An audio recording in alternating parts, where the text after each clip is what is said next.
2 weeks ago, Manel's 53-year-old husband Adil was beaten to death by a group of young thieves. Adil wasn't wearing expensive clothes. He had no money on him, she told me.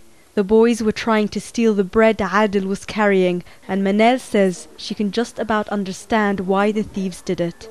If the prices in the country weren't so high, the boys wouldn't have stolen the bread in that way. Maybe they stole it because they don't have enough money to buy food. And so at the end, the head of our family died over a piece of bread.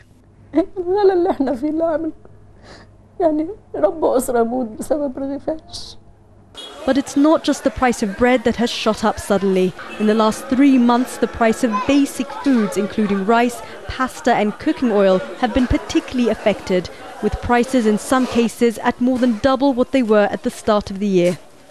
For the 15 million or so Egyptians who live here at or below the poverty line, the spiralling prices have had a devastating effect. But they've also hit all sections of Egyptian society who are now complaining that the government hasn't just mismanaged this crisis, it's also been too slow to respond to it.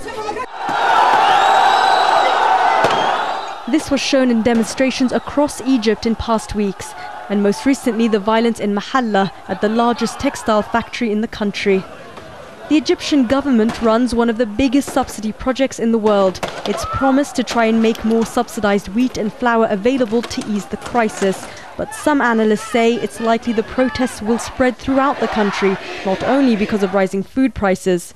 As a result of this, the problem of inflation is a problem which does not hit only poor people, but it hits also, middle-class families in Egypt. So this is, I think, one of the reasons that there is a general feeling of frustration at government policies, and this is also the reason that there has been a large degree of sympathy with the call for strike, which was launched by groups of workers and young people. GAMAL HUSSEIN has run his small food stand in this Cairo suburb for over 17 years. But in all his time, he says he's never seen so many people suffering. 3 months ago, I used to make £500 a month. Now I make half that. 50 piastres, half an Egyptian pound, used to buy enough full beans to feed 2 or 3 people. Now you can hardly feed a small child with 50 piastres. But that's all people have to spend. And this was echoed by stall owners everywhere. They say the price of rice and grain is going up so fast, they don't even bother to write up the prices on the boards.